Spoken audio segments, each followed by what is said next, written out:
We will now move on to our senior speeches explaining what we stand for. I shall now light the first candle representing wisdom.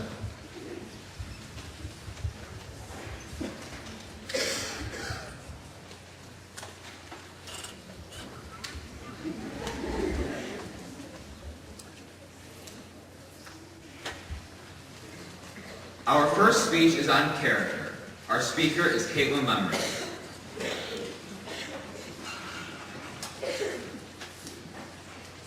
Inductees. How does one who faces the worst that humanity has to offer learn to persevere to change the world for the better? The answer may lie in the character that a person has developed from an early age. Gerda Klein's character, like ours, was forged through her own life experiences. But Mrs. Klein, a 2010 recipient of the Presidential Medal of Freedom and a survivor of the Holocaust, chose not to focus on her loss so much as her mission to make the world a better place. When I was liberated from the death march in concentration camps, my beloved husband was the first American I encountered who liberated me. That night, I prayed for him, so I didn't know his name in this country. When I had the great privilege and honor to come and become an American, to be given my life, my freedom, the great opportunity to be a wife and a mother and an American citizen,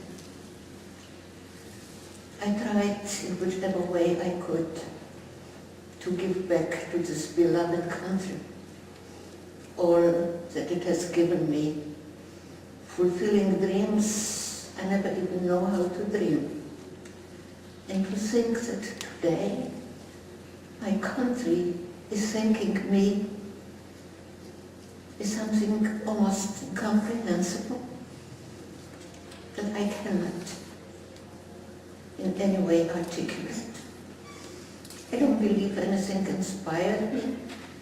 I think survival is an incredible privilege, and with it comes a very deep obligation to speak about those who never had a chance, who never had a child in arms. I think that I can never pay back enough, and I always ask the question, why am I privileged with my beloved oldest granddaughter, Elissa, who is here, which is a sort of another miracle to be in the White House later with my children and now with my granddaughter, who had given up her own career in order to fulfill our dreams together, to start something called Citizenship Counts, to teach young people of this country, children, great-grandchildren, all the generations to come, to be proud to be Americans, to value what has been given to us, to fight for it, to appreciate it and to love it, to understand, first of all, what freedom means, which blessedly all of you who have been born with freedom cannot possibly understand.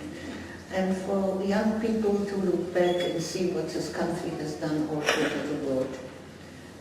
In goodness, you know, when you think that even though we have difficulties, certainly economical and other difficulties in our country, we still reach out to Haiti and every place where there is trouble. And our children have to understand that this is what our country is built on. To gather in all who have been homeless and hungry for the opportunity of a free life, of trying to reach to the stars.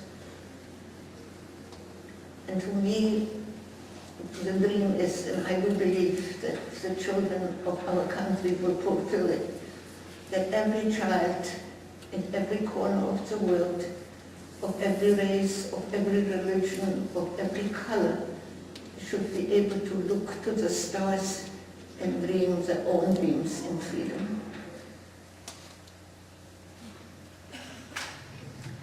Before the Second World War, Gerda Weissman Klein had a comfortable and happy childhood in a town in southern Poland. On September 3, 1939, 15-year-old Gerda's life changed forever as German troops invaded. Her brother disappeared, and she and her parents were forced to live in the basement of their home and later in a Jewish ghetto. In 1942, her parents were taken away, never to be seen again, and she was sent to forced labor concentration camps in Germany. In January 1945, Gerda was among 4,000 women who began a 350-mile death march to avoid the advance of Allied forces, and she was one of fewer than 120 women who survived exposure to the winter elements, starvation, and arbitrary execution. Despite such atrocities, she never lost the will to live. In May 1945, Gerda was liberated by forces of the United States Army. By the time she was 21, Gerda Klein had spent 6 years living under Nazi rule, 3 of them in concentration camps. She had lost her family. Her best friend had died in her arms during the forced march, and she weighed only 68 pounds when she was found by American forces in an abandoned bicycle factory. But Gerda survived, and as we heard, she married the soldier who rescued her. After the war, Gerda settled in Buffalo, New York, and joined several charitable organizations and soon began to speak about her experiences during the Holocaust. She has lectured throughout the country and has written several books, and with her granddaughter began a foundation called Citizenship Counts, helping students to appreciate what it truly means to be an American. In recognition of her international reputation and her inspiring message, Gerda has been recognized with many awards, including, as we saw, the Presidential Medal of Freedom. She is even featured on the cover of your 11th grade textbook alongside other notable figures in American history. Inductees, that is character. Character is forged through pain, struggle, heart, and perseverance. But it is truly refined in having the courage to make the world a better place. May you be ambitious in your dreams, yet humble in your achievements. Be kind in your leadership and courageous in your beliefs. Remember that it is often in our most hopeless moments that we discover the extent of our strength and the depth of our love.